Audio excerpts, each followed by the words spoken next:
आपले प्रतिनिधी गिरीश कांबळे सुद्धा तिथेच उपस्थित आहेत, त्यांच्याकडे जाते। एकीकडे ही काही दृश्य आहेत आझाद मैदानातली, तर काही क्षणांपूर्वी आपण मुंबईत सगळे आंदोलक येत असतानाची दृश्य पाहिली। जाऊयात आमचे प्रतिनिधी गिरीश कांबळे यांच्याकडे। गिरीश, तुम्ही आझाद मैदानात उपस्थित आहात, काय नेमके इथल्या आंदोलकांचा नूर दिसतोय?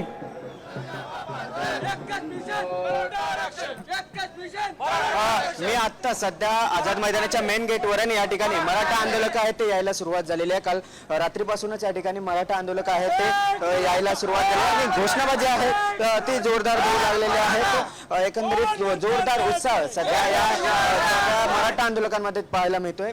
कुठून आलाय तुम्ही? जालना। कधी निघाले घर? परवा दिवशी। किती जण आहात तुम्ही? आमच्या गावामधून 50 जण आहेत। काय निश्चय आहे तुमचा? इथून किती हलणार आहात की नाही? काय नेमका निश्चय? काय म्हटलं सर? काय निश्चय आहे तुमचा? आता जोपर्यंत पाटील आदेश देत नाही तोपर्यंत मुंबई सोडायचे नाही साहेब। तुम्ही पण? आम्ही जालना।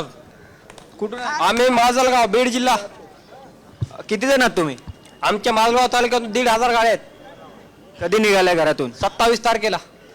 कधीपर्यंत राहायचं इथे? पाटील जोपर्यंत आरक्षण जोपर्यंत भेटत नाही तोपर्यंत। सर्व शांत दिसतं एकदम। कुठून आले? लातूर। किती जण आहात तुम्ही? आम्ही एक 20-25 जण आहे होळीमधून। पूर्वी कांचनवरून आलोय आम्ही। काल निघालोय 28 तारखेला। रात्रभर इथं मुक्काम केलाय आणि पाटलांची वाट पाहतोय आझाद मैदान येण्यासाठी। सरकार म्हणतंय की नियमानुसार आंदोलन करा म्हणून।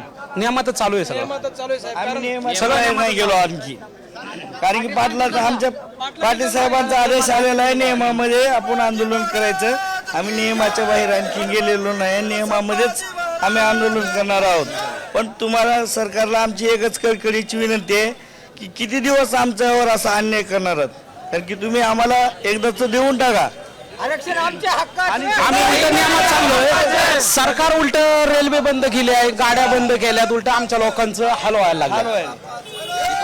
व्यवस्थित नाही, सिस्टम व्यवस्थित नाही ठेवला, पार्किंगचा प्रॉब्लेम देत आहे सगळं। हॉटेल बंद केलंय, सगळं बंद आहे, लोकांना सगळं गैरसमज व्हायला। सरकार प्रेशर देत आहे सरळ सरळ। जर तुम्हाला आरक्षण मिळेल असं वाटतंय, तुम्ही आज तुमचा विजय होईल असं तुम्हाला वाटतंय? नक्कीच आम्हाला 100% पाटलावर विश्वास आहे साहेब। उपमुख्यमंत्री एकनाथ शिंदे साहेब आणि देवच जरांगे पाटील आहे, आम्ही त्यांच्यावर विश्वास ठेवलाय। एक मराठा। भाजप बॅनर लावते की शिवीगाळ करून काही चालत नाही, कर्तृत्व लागतं देण्यासाठी। भाजप बॅनर लावते जरांगे पाटलांच्या विरोधात, तर मग कर्तृत्व जरांगे पाटलाच आहे सर। आणि भाजप बॅनरबाजी लावत असेल, कारण ते फक्त बॅनरबाजी लावू शकते। आणि ते मुख्यमंत्री साहेब जे म्हणले की आमच्या हिंदू सणामध्ये गालबोट लागत नाही, मराठा समाजाचा हिंदू समाज टिकला, गणपती टिकले। हे जिथं समजा युद्धाचं शस्त्राचं काम पडलं तिथंही मराठाच आवडले। आणि ज्यावेळेस मराठावर अन्याय झाला त्यावेळेस हिंदू दिसतो, आणि ज्यावेळेस हिंदूचा अन्याय होतो त्यावेळेस सर्वप्रथम लढाला अटक से तटक मराठाच राहतो। गिरीश, या आंदोलकांना विचारा की ओबीसीतून आरक्षणासाठी कुंडांचा ओबीसींचा विरोध आहे।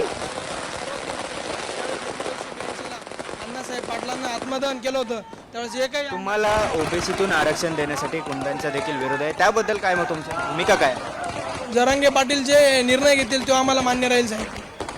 तुम्हाला ज्यातून आरक्षण पाहिजे त्यांचा तुम्हाला विरोध आहे? विरोध काय करते साहेब? मग आहेत आतापर्यंत 50 वर्षापासून आरक्षण चालू आहे, आम्ही नाही विरोध केला साहेब कोणाला। त्यावेळेस आम्हाला गरज नव्हती, आम्ही मोठ्या भावाच्या प्रमाणे आम्ही सगळ्यांना सोडलं। ज्यावेळेस आमच्या लेकरा बाळांना गरज आली त्यावेळेस आमची अडचण व्हायला लागली सगळ्यांना। आर्थिक स्थिती नाजूक झालेली साहेब, त्यामुळं आम्हाला आरक्षण एकदम गरजेचं आहे अजून। कारण की आमची लेकरं आज एकाकडे, आता पहिलं कसं 10 एकर 20 एकर जमीन असायची, आता एकाही आता मराठा बांधवाकडे 1 एकर अर्धा एकर गुंठ्यावर येऊन टेकलेले आहेत आज आमचे मराठा बांधव। त्यासाठी अत्यंत गरजेचं आहे आम्हाला की आरक्षण भेटलं। गिरीश, सोबत आता isakal.com आहे देशातील नंबर 1 ची मराठी न्यूज वेबसाईट। प्रत्येक अपडेटसाठी isakal.com ला नक्की भेट द्या।